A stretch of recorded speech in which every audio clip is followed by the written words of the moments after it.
kita akan belajar tentang sifat-sifat operasi hitung pada bilangan bulat. Yang pertama adalah sifat komutatif,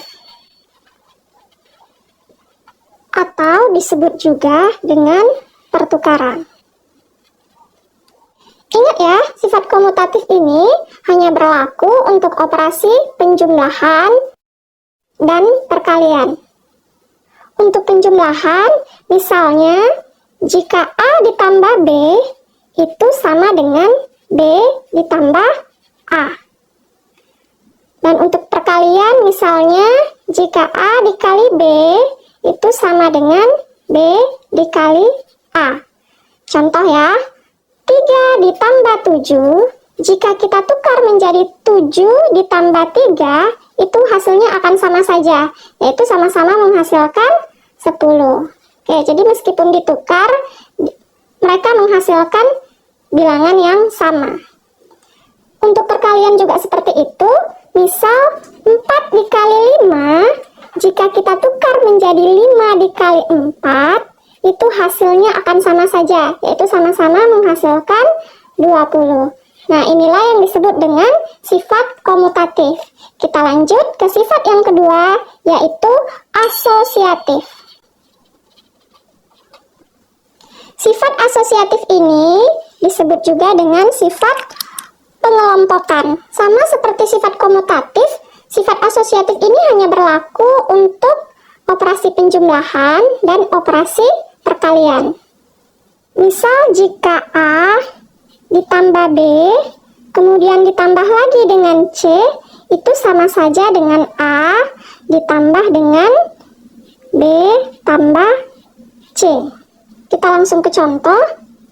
Misal 2 ditambah 3, 5, kemudian ditambahkan lagi dengan 5, itu hasilnya akan sama dengan 2 ditambah 3 tambah 5. Nah, maksudnya seperti ini. Operasi sebelumnya 2 ditambah 3 dulu, lalu ditambah dengan 5. Ini hasilnya akan sama dengan 3 ditambah 5 dulu, nanti hasilnya baru ditambahkan dengan 2, yaitu sama-sama menghasilkan 10. Untuk perkalian, misal A dikali B, kemudian dikali lagi dengan C, hasilnya akan sama dengan A dikali B kali C. Contohnya, 3 dikali 4, kemudian dikali lagi dengan 2, hasilnya akan sama dengan 3 dikali 4 kali 2. Jadi yang sebelah kiri, 3 kali 4-nya dikalikan dulu. Kalau yang sebelah kanan, 4 kali 2-nya yang dikalikan dulu. Nah, ini hasilnya nanti akan sama saja, yaitu menghasilkan 24. Kita lanjut ke sifat yang ketiga, yaitu sifat distributif. Sifat distributif disebut juga dengan penyebaran. Sifat ini berlaku untuk operasi perkalian terhadap penjumlahan dan perkalian terhadap pengurangan. Misal, jika A dikali B ditambah C, ini hasilnya akan sama saja dengan A kali B ditambah A kali C. Untuk perkalian terhadap pengurangan, itu hampir sama. Jika A dikali B dikurang C, hasilnya akan sama saja dengan A dikali B, kemudian dikurang dengan A dikali C. Contoh, 2 dikali 3 ditambah 4, hasilnya akan sama saja apabila kita sebar menjadi 2 kali 3 ditambah 2 dikali 4. Oke, kalau ini kan dijumlahkan dulu, 3 kali tambah 4, 7, baru dikali dengan 2, 2 kali 7, hasilnya 14. Sedangkan pada operasi yang sebelahnya, 2 kali 3 dulu, 6, lalu ditambahkan dengan 2 kali 4, 8. Jadi 6 tambah 8, 14. Hasilnya sama saja ya.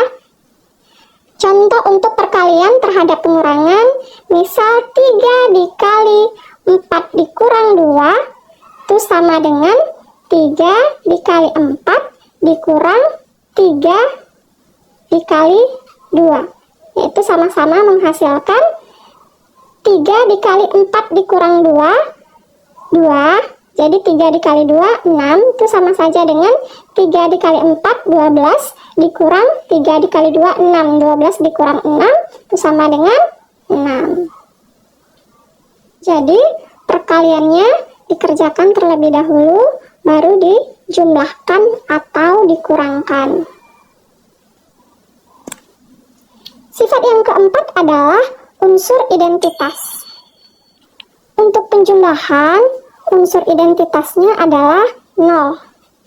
Sedangkan untuk perkalian, unsur identitasnya adalah 1. Unsur identitas ini maksudnya adalah, misal untuk penjumlahan ya, jika angka A ditambahkan dengan 0, maka itu sama dengan 0 tambah A sama dengan A. Maksudnya seperti ini, berapapun bilangan yang ditambahkan dengan 0, itu hasilnya akan sama dengan bilangan itu sendiri.